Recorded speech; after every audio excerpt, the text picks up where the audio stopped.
Good afternoon to my viewer all over the world. I am Sri Krishna Prasad from Munger, Bihar in India. जी मैं अभी मुंगेर जिला मुख्यालय के श्री कृष्ण वाटिका में हूँ। आपको मैं श्री कृष्ण वाटिका के बारे में बहुत कुछ बताने जा रहा हूँ। श्री कृष्ण वाटिका क्यों प्रसिद्ध है, किस तरह सुबह और शाम काफ़ी संख्या में मुंगेर के नागरिक और दूसरे जिलों और दूसरे राज्यों के पर्यटक यहाँ आते हैं। क्यों आते हैं, किस लिए आते हैं, यहाँ की खूबसूरती किस तरह पर्यटकों को और ज़िले के नागरिकों को आकर्षित करती है और यहाँ के सामाजिक कार्यकर्ताओं का क्या कहना है इस श्री कृष्ण वाटिका को विकसित करने में और क्या क्या किया जा सकता है। तो मैं सबसे पहले बिहार के प्रथम मुख्यमंत्री डॉक्टर श्री कृष्ण सिंह जी को नमन करता हूं, जिन्होंने देश की आज़ादी में महत्वपूर्ण भूमिका अदा की है। डॉक्टर श्री कृष्ण सिंह जी की यह मूर्ति यहाँ स्थापित है। इस मूर्ति को नमन करने के लिए पर्यटक आते हैं और उनका जो योगदान देश की आज़ादी में रहा उसको स्मरण करते हैं। तो देखिए डॉक्टर श्री कृष्ण जी की यह प्रतिमा जो है यहाँ श्री कृष्ण वाटिका में स्थापित है और देखिए शिलालेख पर भी लिखा हुआ है, स्वतंत्र संग्राम के अग्रणी सेनानी और बिहार के प्रथम मुख्यमंत्री बिहार केसरी डॉक्टर श्री कृष्ण सिंह। तो ये देखिए डॉक्टर श्री कृष्ण सिंह जी की बहुत बड़ी देन है देश की आज़ादी में और बिहार के विकास में योगदान का। उन्होंने प्रथम मुख्यमंत्री के रूप में बिहार को विकसित करने में उन्होंने बहुत बड़ी भूमिका निभाई है और उन्हीं की याद में श्री कृष्ण वाटिका में यह मूर्ति स्थापित है। डॉक्टर श्री कृष्ण सिंह जी के योगदान को कोई भूल नहीं सकता है। तो मैं देखिए उनकी यह मूर्ति को दिखाने के बाद मैं आसपास दिखाता हूँ। यहाँ कितनी खूबसूरती है, ये वृक्ष लगे हुए हैं, फूल लगे हुए हैं दोनों दिशाओं में और मुंगेर नगर निगम भी इसे और डेवलप करने की कार्रवाई कर रहा है। मैं यहाँ मीर कासिम का सुरंग भी दिखाना चाहूँगा जो कि आज भी रहस्य बना हुआ है। यह देखिए वाटिका में वाटिका की खूबसूरती, तरह तरह के फूल हैं, तरह तरह के वृक्ष हैं। देखिए श्री कृष्ण वाटिका, मैं हूँ श्री कृष्ण वाटिका, कितने अच्छे अच्छे फूल यहाँ लगे हुए हैं। और यह देखिए यह सुरंग है। यह मीर कासिम के बारे में कहा जाता है कि वे इस सुरंग के माध्यम से ही भागे थे और फिर क्या हुआ पता नहीं चला। यह इस रहस्यमय सुरंग की जांच पुरातत्व विभाग की ओर से देश की आज़ादी के बाद से आज तक नहीं की गई है। बिहार सरकार और केंद्र सरकार के पुरातत्व विभाग को यह जांच करनी चाहिए कि आखिर यह सुरंग का विस्तार कहाँ तक है और इतिहास के पन्नों को उलटने की ज़रूरत है। मैं यहाँ दो मज़ार भी दिखाना चाहूँगा। जो मज़ार मीर कासिम के पुत्र और पुत्री की है और अंग्रेज अफसर एक रात धोखा में इस मीर कासिम के पुत्र और पुत्री की हत्या गोली मार कर दी थी, जब वे दोनों भाई बहन बाघ की छाल में पहनकर चांदनी रात में घूम रहे थे।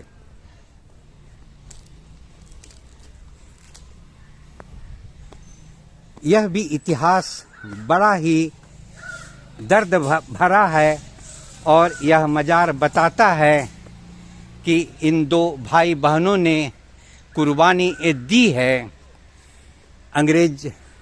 अंग्रेजों के हाथों।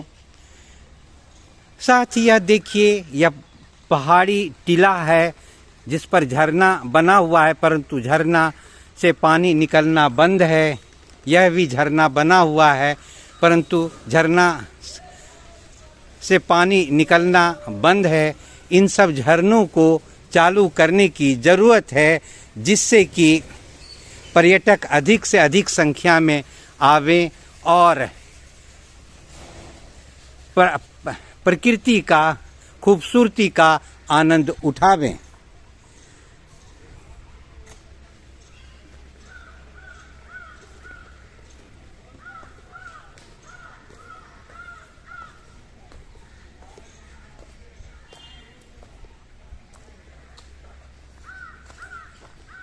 धीरे धीरे यह श्री कृष्ण वाटिका की खूबसूरती बढ़ती जा रही है, परंतु और वृद्धि की ज़रूरत है। अधिक खूबसूरती जितनी अधिक होगी, पर्यटकों की संख्या अधिक होगी। साथ ही मुंगेर ज़िले के नागरिकों को यहाँ सुबह और शाम टहलने में आनंद आएगा, सुकून मिलेगा, क्योंकि यह क्षेत्र ही ऐसा है जहाँ की पूरी तरह शांति है और लोग यहाँ घूमना, टहलना, आराम करना पसंद करते हैं। तो मुंगेर के मैं सामाजिक कार्यकर्ता, सामाजिक नेता, वरीय नेता सबसे जानना चाहूँगा कि श्री कृष्ण वाटिका को किस तरह और विकसित किया जा सकता है। जी, आप अपना शुभ नाम के साथ बतावें कि और कैसे श्री कृष्ण वाटिका को विकसित किया जा सकता है। मेरा नाम आदर्श कुमार राजा है और ये बहुत ही सौभाग्य की बात है कि आज हम लोग सब लोग यहाँ जुटे हैं और इस पार्क का जो नाम है वो कृष्ण वाटिका है और हमारे प्रथम मुख्यमंत्री कृष्ण जी के नाम पर जो है ये वाटिका का जो है नाम रखा गया है। और देखिए कितना सौभाग्य का बात है, ये कृष्ण वाटिका में हम लोग यहाँ पे उपस्थित हुए हैं और हमारे बीच में जो आप इंटरव्यू हम लोगों के बीच का जो ले रहे हैं, आपका भी सौभाग्य से नाम जो है कृष्ण प्रसाद ही है। और कृष्ण भगवान के वृंदावन से कम ये जगह नहीं है। यहाँ की सुंदरता को अगर आप गौर से देखिएगा, बगल में उत्तरायणी गंगा, कष्टहरणी, जहाँ पे लाखों हजारों लोगों का जो है मान्यता है यहाँ पे कि कष्ट को हरने वाला जो है ये जगह है। और इसकी सुंदरता का मैं उल्लेख करते हुए मैं बताना चाहता हूँ कि यहाँ पास में ही योगाश्रम है, जो योग की नगरी मुंगेर के रूप में जाना जाता है। और हिस्टोरिकल प्लेस होते हुए मुंगेर का ये ऐतिहासिक धरोहर है कि यहाँ हम ऐसे जगह उपस्थित हैं जहाँ से मीर कासिम, जो यहाँ के राजा हुआ करते थे, ये किला परिसर जो है, ये किला क्षेत्र यहाँ पे वो रहते थे और उनका जो मुंगेर छोड़कर भागने का और जाने का जो जगह है वो यही सुरंग से जो है वो भाग करके गए हैं। और दुर्भाग्य से उनके बच्चे गुल बहार दोनों का जो है मृत्यु भी इसी जगह हुआ और उनका जो है मकबरा, उनका जो ये है यहाँ पे बना हुआ है। और ऐसे जगह के प्रति सालों साल से ये उपेक्षित रहा है, ये बहुत ही दुर्भाग्य का बात है। यहाँ के जनप्रतिनिधि जो भी रहे, इसके प्रति सब दिन उदासीन रवैया रहा है। आज कुछ डेवलपमेंट का काम यहाँ पे आपको देखने को नज़र आ रहा होगा, लेकिन इस जगह के महत्व के अनुसार इसको जो है इनका सही रूप से जो है यूटिलाइज नहीं किया गया है और डेवलपमेंट की जरूरत है। बहुत निश्चित रूप से इसकी डेवलपमेंट की आवश्यकता है, क्योंकि पर्यटक भी स्विट्जरलैंड से, विदेशों से, ऑस्ट्रेलिया से काफी मुंगेर पहुंचते हैं गंगा किनारे जहाज के, पानी के जहाज के माध्यम से। यहाँ देखिए गंगा का जो महत्व है, उत्तरायणी गंगा यहाँ से जो है शुरू होता है और इस जगह का जो महत्व, हजारों लोग जो है साल में लाखों लोग का यहाँ पे जो है विजिटर्स जो है यहाँ पे विजिट करने, मुंगेर इनफैक्ट देखने के लिए लोग जब आते हैं तो एक बार कष्टहरणी और इस पार्क से होकर के जरूर जो है गुजरते हैं। और ऐसे स्थिति में यहाँ पे जब लोग जब जुटते हैं तो यहाँ पे एक कैफ़े हाउस की जो लोग हैं यहाँ पे अगर जुटते हैं तो उनके लिए कुछ खाने, स्नैक्स वगैरह, स्वीट्स वगैरह का जो है थोड़ा सा स्टॉल को डेवलप किया जा सकता है। ओपन जिम का जो है शुरुआत करने का जो है कोशिश किया गया है, लेकिन जो ओपन जिम में जो जिम का जो मटेरियल है, जिन चीज़ों का जो आवश्यकता है यहाँ पे, वो नदारद है।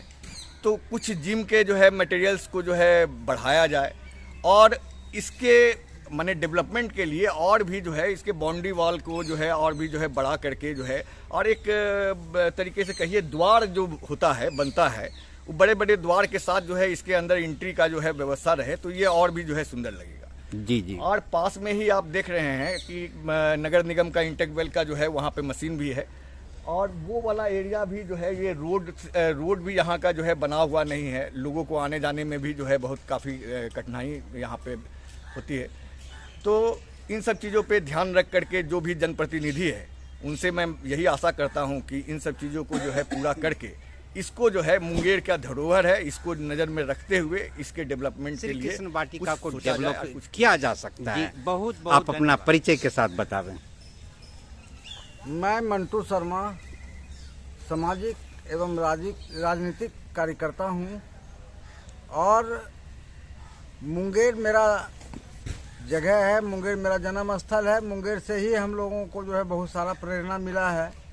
मुंगेर एक ऐतिहासिक, पौराणिक, धार्मिक और औद्योगिक क्षेत्र है। यहाँ पर हर चीज़ की सुविधा है, लेकिन उसका रख रखाव, देख रेख, उसका डेवलपमेंट नहीं होने के कारण यहाँ पर कि उसको उपेक्षा की नज़र से लोग देख रहे हैं। ये जहाँ पर हम लोग अभी बैठे हुए हैं, ये पार्क है, श्री कृष्ण बाबू के नाम से, कृष्ण वाटिका के नाम से जाना जाता है। हम लोग यहाँ पर जो है जब भी किसी तरह का उलझन होता है तो हम लोग यहीं पे चले आते हैं और यहाँ पर बैठ करके थोड़ा सा यहाँ का जो प्रकृति का आनंद लेते हैं। और बगल में ही, इससे सटे हुए ही हमारे यहाँ वो कष्टहरणी घाट है। कष्टहरणी घाट के बारे में क्या बोलना है। कष्टहरणी घाट एक ऐसा घाट है जहाँ में लोगों को कहना है, पुराने लोगों को कहना है कि यहाँ जो है माँ सीता भी यहाँ आती थी और वहाँ पर जो है स्नान करती थी और वहीं से जो है वो जाती थी। तो वैसे स्थल पर हम बैठे हुए हैं जहाँ पर कि ये धार्मिक दृष्टिकोण से ही तो महत्वपूर्ण है भी, लेकिन ये जो है एक ऐसा मुंगेर का सौंदर्यीकरण बना हुआ है कि यहाँ पर हर तरह का सुविधा होता है, जिसका विकसित करने में जो है सरकार जो है थोड़ा सा कंजूसी कर रही है। अब तक मुंगेर को जो है पर्यटन स्थल घोषित कर देना चाहिए था, इन सब स्थलों को जोड़ के।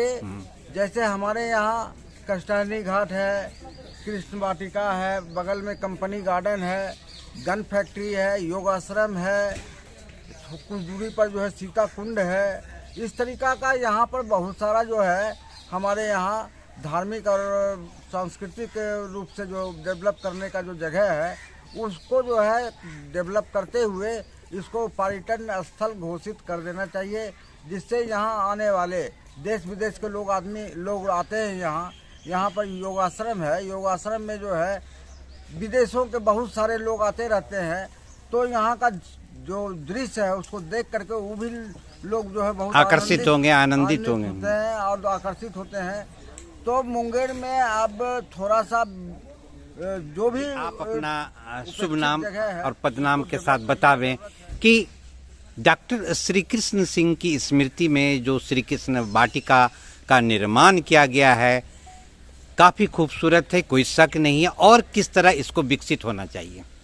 सबसे पहले मैं अपना परिचय देता हूँ। मेरा नाम प्रमोद कुमार यादव है, पॉलिटिकल सोशल कार्यकर्ता है मुंगेर में हम। और जहाँ तक श्री कृष्ण वाटिका का बात है तो मुंगेर एक पुराना ज़िला है।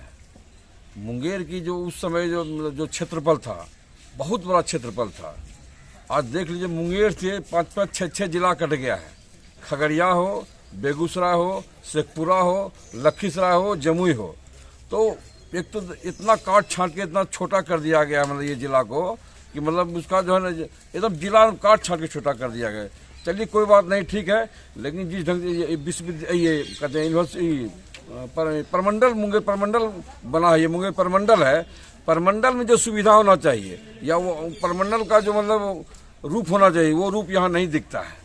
अभी हम लोग जो बैठे हुए श्री कृष्ण वाटिका में बैठे हुए हैं, इसका जो अभी जो देख रहे जो स्थिति है, जबकि ये बहुत ही पूरे बिहार में चर्चा का विषय है और खासकर मुंगेर में जो है जो योग विद्यालय है पूरे दुनिया में इसका मतलब चर्चित है, ये पूरे दुनिया का मुख्यालय है। मुंगेर योग विद्यालय बिहार इंडिया पूरे दुनिया में जो है ये मतलब मुख्य अथी है। तो उस हिसाब से जो तरक्की होना चाहिए, जो यहाँ का डेवलपमेंट होना चाहिए, तो वो चीज़ है नहीं, दिखने के लिए नहीं मिल रहा है। लेकिन हम लोग इसके लिए प्रयास कर रहे हैं। हम लोग का हम डिमांड है कि वहाँ जो जो चीज़ का कमी है यहाँ वो कमी पूरा होना चाहिए, और ताकि लगे कि हम श्री कृष्ण वाटिका है। तो घूमने के बाद टहलने के बाद तमाम लोग देखिए अभी आए हुए हैं, मतलब खानका से आए हुए हैं, मुंगेर शहर के कोना कोना से लोग आए हुए हैं, घूमने के लिए आए हुए हैं। तो घूमने का एक रमणीक स्थल है और उसका जो सुंदरता है वो सुंदरता में और इजाफा होना चाहिए। और उसके बाद तब जो है ना हर लोग को एक घूमने के बाद एक अजीब सी अनुभूति होगी और उसको अपने इतिहास को जान सकेंगे, जी, अपने इतिहास जान सकेंगे और प्रकृति के बीच रहेंगे तो एक मनोरम दृश्य होगा और आराम घूमने टहलने से आनंद प्राप्त कर हम सकेंगे। थोड़ा सा